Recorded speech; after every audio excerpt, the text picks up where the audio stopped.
Siapa yang tidak kenal dengan kisah seorang wanita solehah? Mungkin ada di antara kita yang masih belum mendengar kisah ini, karena kisah ini biasanya diceritakan di majelis-majelis taklim, pesantren, atau pengajian-pengajian yang disampaikan ustadz di kampung yang biasa kita sebut dengan ngaji kuping. Simak kisahnya sampai tuntas. Dukung kami dengan cara klik tombol subscribe dan tombol lonceng, agar Anda menjadi orang pertama yang mendapatkan notifikasi video terbaru dari kami secara gratis. Selamat mengikuti.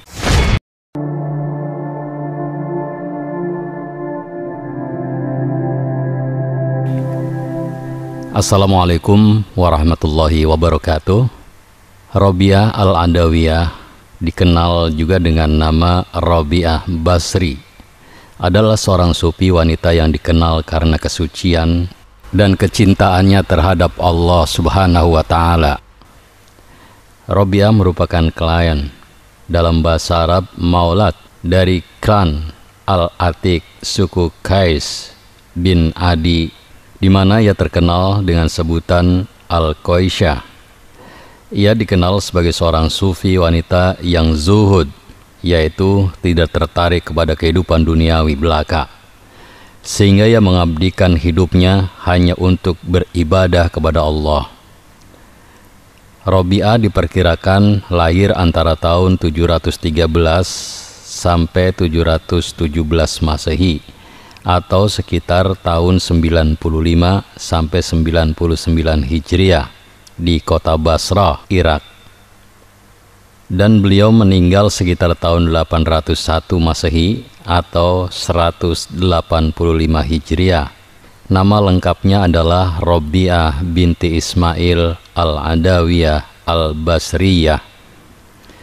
Robiah merupakan sufi wanita beraliran Sunni pada masa dinasti Umayyah yang menjadi pemimpin dari murid-murid perempuan dan zahidah yang mengabdikan dirinya untuk penelitian hukum kesucian, yang sangat takut dan taat kepada Tuhan.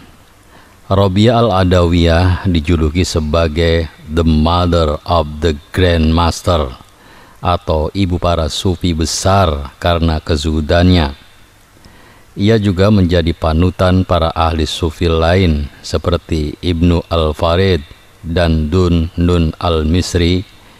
Kezuhudan Robiah juga dikenal hingga ke Eropa. Hal ini membuat banyak cendekiawan Eropa meneliti pemikiran Robiah dan menulis riwayat hidupnya seperti Margaret Smith, Massignon, dan Nicholson. Batur sedulur sekampung, Robiah dilahirkan di kota Basrah, Irak, sekitar abad ke-8 tahun 713 sampai 717 Masehi. Ia dilahirkan dari keluarga yang sangat miskin dan merupakan anak keempat dari 4 bersaudara, sehingga ia dinamakan Robiah yang berarti anak keempat.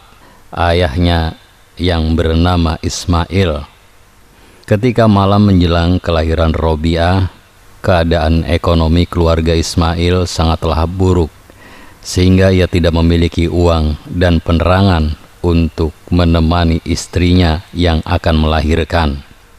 Beberapa setelah kelahiran Robiah, Ismail bermimpi bertemu dengan Nabi Muhammad.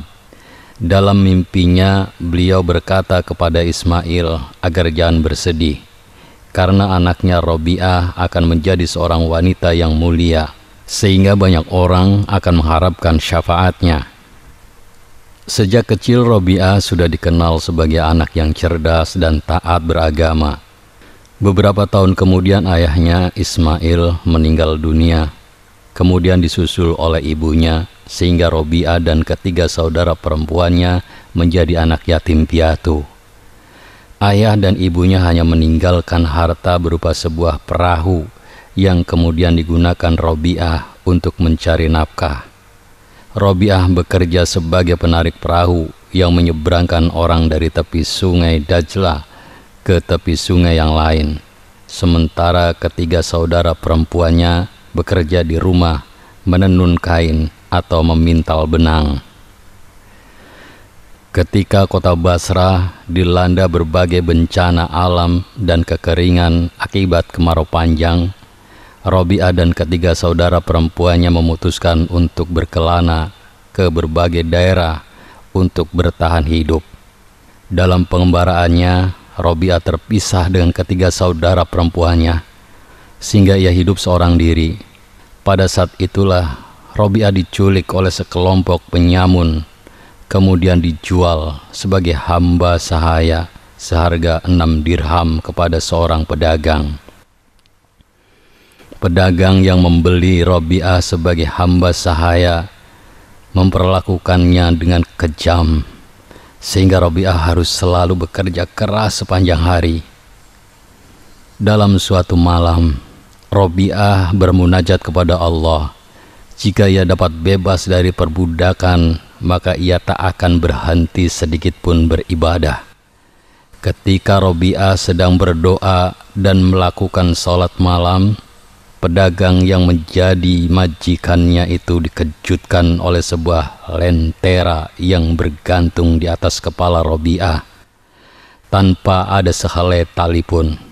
Cahaya bagaikan lentera yang menyinari seluruh rumah itu merupakan cahaya sakinah, diambil dari bahasa Ibrani yaitu sekinah, yang berarti cahaya rahmat Tuhan dari seorang muslimah suci. Melihat peristiwa tidak biasa yang terjadi pada Robi'ah, pedagang itu menjadi ketakutan dan keesokan harinya membebaskan Robi'ah. Sebelum Robi'ah pergi, pedagang itu menawarkan Robi'ah untuk tinggal di Basrah, dan ia akan menanggung segala keperluan dan kebutuhan Robi'ah. Namun karena kezuhudannya, Robi'ah menolak. Dan sesuai janjinya, jika ia bebas, maka Robi'ah akan mengabdikan hidupnya hanya untuk beribadah. Setelah bebas sebagai hamba sahaya, Robi'ah pergi mengembara di padang pasir. Setelah beberapa saat tinggal di padang pasir, ia menemukan tempat tinggal. Di tempat itulah ia menghabiskan seluruh waktunya beribadah kepada Allah. Robi'ah juga memiliki majelis yang dikunjungi banyak murid. Majelisnya itu juga sering dikunjungi oleh zahid-zahid lain untuk bertukar pikiran. Di antara mereka yang pernah mengunjungi majelis Robi'ah adalah Malik bin Dinar, Sufyan As-Sauri, dan Syakik Al-Balkhi. Robi'ah hanya tidur sedikit di siang hari dan menghabiskan sepanjang malam untuk bermunajat, sehingga ia dikenal sebagai pujangga dengan syair-syair cintanya yang indah kepada Allah. Robi'ah telah terkenal karena kecerdasan dan ketaatannya ke pelosok negeri, sehingga ia menerima banyak lamaran untuk menikah. Di antara mereka yang melamarnya adalah Abdul Wahid bin Zaid, seorang teolog dan ulama, Muhammad bin Sulaiman al-Hashimi, seorang amir dari dinasti Abbasiyah yang sangat kaya, juga seorang gubernur yang meminta rakyat Basrah untuk mencarikannya seorang istri, dan penduduk Basrah bersepakat bahwa Robi'ah adalah seorang yang tepat untuk gubernur tersebut. Riwayat lain juga menyebutkan bahwa Hasan al-Basri, seorang sufi besar dan sahabat Robi'ah, juga meminangnya. Namun hal itu masih diragukan kebenarannya, mengingat Hasan al-Basri meninggal 70 tahun sebelum kematian Robi'ah. Robi'ah menolak seluruh lamaran itu dan memilih untuk tidak menikah. Meskipun tidak menikah, Robi'ah sadar bahwa pernikahan termasuk sunnah agama, sebab tidak ada kependetaan dalam bahasa Arab rahbaniyah dalam syariat Islam. Robi'ah memilih untuk tidak menikah karena ia takut tidak bisa bertindak adil terhadap suami dan anak-anaknya kelak. Karena hati dan perhatiannya sudah tercurahkan kepada Allah. Tidak ada satupun di dunia ini yang dicintai Robi'ah kecuali Allah. Sehingga atas dasar itulah Robiah memutuskan untuk tidak menikah hingga akhir hidupnya. Sekembalinya Robiah dari Mekah untuk melaksanakan ibadah haji, kesehatan Robiah mulai menurun. Ia tinggal bersama sahabatnya Abdah binti Abi Syawal yang telah menemaninya dengan baik hingga akhir hidupnya. Robiah tak pernah mau menyusahkan orang lain, sehingga ia meminta kepada Abdah untuk membungkus jenazahnya nanti dengan kain kafan yang telah ia sediakan sejak lama. Menjelang kewafatannya, banyak orang-orang saleh ingin mendampinginya, namun Robiah menolak. Robiah diperkirakan meninggal dalam usia 83 tahun pada tahun 801 Masehi atau 185 Hijriah, dan dimakamkan di Basrah, Irak. Ketika menjadi hamba sahaya, Robiah mengembangkan aliran sufi yang berlandaskan seluruh amal ibadahnya atas dasar cinta kepada Ilahi, tanpa pamrih atas pahala, surga, atau penyelamatan dari azab neraka. Robiah ini terkenal dengan metode cinta kepada Allah. Bahasa Arabnya al-mahabbah, artinya cinta tanpa pamrih, dan uns, kedekatan dengan Tuhan. Perkataan mistik Robiah menggambarkan kesalehan dirinya, dan banyak di antara mereka yang menjadi kiasan atau kata-kata hikmah yang tersebar luas di wilayah-wilayah negara Islam. Robiah al-Adawiyah terkenal zahid atau tak tertarik kepada harta dan kesenangan duniawi belaka, dan tidak pernah mau meminta pertolongan pada orang lain. Ketika ia ditanya orang mengapa ia bersikap demikian, Robiah menjawab, "Saya malu meminta sesuatu pada dia yang memilikinya, apalagi pada orang-orang yang bukan menjadi pemilik sesuatu itu. Sesungguhnya Allah lah yang memberi rezeki kepadaku dan kepada mereka yang kaya. Apakah dia yang memberi rizki kepada orang yang kaya, tidak memberi rizki kepada orang-orang miskin? Sekiranya dia menghendaki begitu, maka kita harus menyadari posisi kita sebagai hambanya, dan haruslah kita menerimanya dengan hati ridho atau senang." Berbeda dari para zahid atau sufi yang mendahului dan sezaman dengannya, Robiah dalam menjalankan tasawuf itu bukanlah karena dikuasai oleh perasaan takut kepada Allah atau takut kepada nerakanya. Hatinya penuh oleh perasaan cinta kepada Allah sebagai kekasihnya.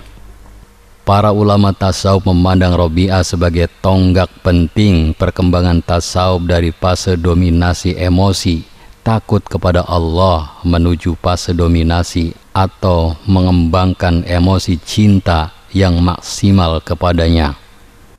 Tingkat kehidupan zuhud yang tadinya direntangkan oleh Hasan al-Basri sebagai ketakutan dan pengharapan kepada Allah telah dinaikkan maknanya oleh Robiah sebagai zuhud karena cinta kepada Allah. Robiah telah membuka jalan ma'rifat ilahi, sehingga ia menjadi teladan bagi para cendekiawan muslim seperti Sufyan at-Tawari, Rabbah bin Amr al-Qaisi, dan Malik bin Dinar. Ajaran-ajaran Robiah tentang tasawuf dan sumbangannya terhadap perkembangan sufisme dapat dikatakan sangat besar. Sebagai seorang guru dan penuntun kehidupan sufistik, Robiah banyak dijadikan panutan oleh para sufi, dan secara praktis penulis-penulis besar sufi selalu membicarakan ajarannya dan mengutip syair-syairnya sebagai seorang ahli tertinggi. Di antara mereka adalah Abu Thalib al-Makki, As-Suhrawandi, dan teolog muslim Al-Ghazali yang mengacu pada ajaran-ajaran Robiah sebagai doktrin-doktrin dalam sufisme. Cinta murni kepada Tuhan adalah puncak tasawuf Robiah. Syair-syair kecintaannya kepada Allah kemudian banyak keluar dari ucapan sufi-sufi besar seperti Fariduddin Al-Attal, Ibnu Fardi, Al-Halaj, Ibnu Arabi, Jalaluddin Rumi telah dimulai lebih dahulu oleh Rabi'ah. Setengah dari syairnya adalah: aku cinta padamu dua macam cinta, cinta rindu dan cinta karena engkau berhak menerima cintaku. Adapun cinta karena engkau, hanya engkau yang aku kenang, tiada yang lain. Adapun cinta karena engkau berhak menerimanya, agar engkau bukakan aku hijab, supaya aku dapat melihat engkau. Pujian atas kedua perkara itu adalah bagimu sendiri. Ulama besar Al-Ghazali banyak mendapatkan pengaruh dari kezuhudan Rabi'ah. Al-Ghazali memberikan pendapatnya tentang syair Rabi'ah itu. Menurut Al-Ghazali, yang dimaksud dengan cinta kerinduan adalah cinta akan Allah karena nikmatnya di atas dirinya, karena Allah telah menganugerahinya hidup sehingga ia dapat menyebut namanya. Dan cinta kedua, yaitu cinta karena Allah berhak menerimanya, ialah cinta karena menyaksikan keindahan Allah dan kebesarannya yang kian hari kian terbuka baginya. Maka itulah cinta yang setinggi-tingginya. Dalam syair yang lain, Rabi'ah berkata, ku jadikan engkau teman bercakap dalam hidupku. Tubuh kasarku biar bercakap dengan yang duduk. Isimku biar bercengkerama dengan tolanku. Isi hatiku hanyalah tetap engkau sendiri. Tujuan Rabi'ah yaitu kepada Tuhan karena Tuhan, bukan kepada Tuhan karena mengharap. Sehingga ia menuliskan lagi syair seperti ini: ya Allah, jika sekiranya aku beribadah kepada engkau karena takut akan siksa neraka, maka bakarlah aku dengan nerakamu. Dan jika aku beribadah kepada engkau karena harap akan masuk surga, maka haramkanlah aku daripadanya. Tetapi jika aku beribadah kepada engkau hanya karena semata-mata karena kecintaanku kepadamu, maka janganlah, ya Allah, engkau haramkan aku melihat keindahanmu yang azali. Batur sedulur sekampung, demikian kisah seorang wanita sufi, Rabi'ah Al-Adawiyah. Semoga kita bisa mengambil hikmah dan tauladan dari kisah ini. Saya yakin Anda memiliki pendapat yang berbeda. Oleh karena itu, jika ada perbedaan atau ingin melengkapi kisah ini, silakan tulis di kolom komentar dengan bijak. Mohon maaf jika ada kekeliruan. Terima kasih telah menonton video ini sampai selesai. Jangan lupa klik tombol subscribe, like, komen, dan share sebanyak-banyaknya. Ingat, tetap meduluran, aja pada tukaran. Wassalamualaikum warahmatullahi wabarakatuh.